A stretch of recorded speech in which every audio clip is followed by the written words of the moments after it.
حضرت ابو دجانہ رضی اللہ عنہ بڑے بہادر دلیر اور میدان جنگ میں اگلی صفوں میں لڑنے والے مجاہد تھے۔ ان کا نام سماک اوس بن خرشہ ہے۔ غزوہ احد میں ان کے بہادری کے کارنامے اسلامی تاریخ کا حصہ ہیں۔ انہوں نے بدر و احد کے علاوہ نبی کریم صلی اللہ علیہ وسلم کے ساتھ تمام جنگوں میں شرکت فرمائی۔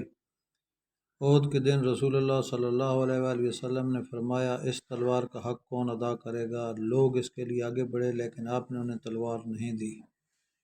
اتنے میں ابو دجانہ کھڑے ہوئے اور پوچھا، اس کا حق کیا ہے؟ رسول اللہ صلی اللہ علیہ وآلہ وسلم نے فرمایا، حق یہ ہے کہ اس سے دشمن کو اتنا مارو کہ یہ ٹیڑھی ہو جائے اور دشمن دم دبا کر بھاگ جائے۔ چنانچہ ابو دجانہ رضی اللہ عنہ نے آگے بڑھ کر تلوار لی اور لال پٹی سر پر باندھ کر اکڑتے ہوئے دشمن کی صف میں جا گھسے۔ رسول اللہ صلی اللہ علیہ وآلہ وسلم نے ان کی چال دیکھ کر فرمایا، یہ ایسی چال ہے جو اللہ تعالیٰ کو سخت ناپسند ہے، مگر اس مقام پر نہیں۔ اللہ کے رسول صلی اللہ علیہ وسلم کی وفات کے بعد کئی قبائل اسلام سے مرتد ہو گئے۔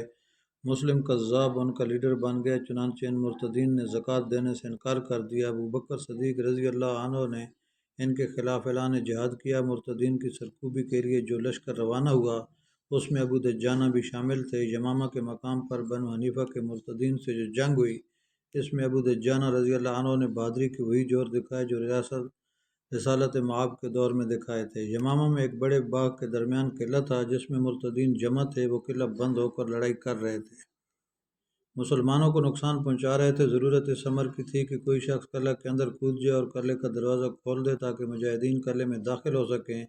ابو دجانہ نے اپنے ساتھیوں سے کہا، کس طرح مجھے اٹھا کر قلعے کے اندر اتار دو تاکہ میں دروازہ کھول سکوں۔ ساتھیوں نے تعمیل کیا کہ انہیں اکیلا دشمن کے نرغے میں چھوڑا جائے۔ ابو دجانہ نے بڑے زور سے اپنے مطالبے کو دہرایا۔ جب ادھر سے انکار ہوا تو سخت ناراض ہوئے اور ساتھیوں کو مجبور کیا کہ انہیں لازماً قلعے میں اتارا جائے۔ سپاہیوں نے ان کو اٹھا کر قلعے میں اتارا۔ جب انہوں نے دیوار سے چھلانگ لگائی تو ان کی ٹانگ ٹوٹ گئی، مگر ابو دجانہ رضی اللہ عنہ نے ٹانگ کی قطعاً کوئی پرواہ نہ کی، اپنی تلوار اٹھائی اور مرتدین سے اکیلی قلعے کے اندر لڑائی شروع کر دی۔ وہ لڑتے لڑتے دشمن کو دروازے کی طرف لے اور اچانک دروازہ کھول دیا۔ ادھر مسلمان دروازہ کھلنے کے منتظر تھے، وہ طوفان کی طرح اندر داخل ہوئے۔ ادھر ابو دجانہ رضی اللہ عنہ اپنی ٹانگ کے درد کو چھپائے مسلسل لڑتے رہے۔ لڑائی کے دوران ان کی ٹانگ کثرت حرکت کی وجہ سے اور زیادہ خراب ہو گئی اور اس درد میں بے تحاشا اضافہ ہو گیا۔ مرتدین ان کی طاق میں تھے۔ بالآخر یہ بہادر مجاہد زمین پر گر پڑے۔ کثرت سے خون بہنے کی وجہ سے وہ یمامہ کی جنگ میں شہید ہو گئے اور رہتی دنیا تک تاریخ کے سنہرے اوراق میں اپنا نام رقم کر گئے، رضی اللہ عنہ۔ دوستو، چینل کو سبسکرائب ضرور کریں، شکریہ۔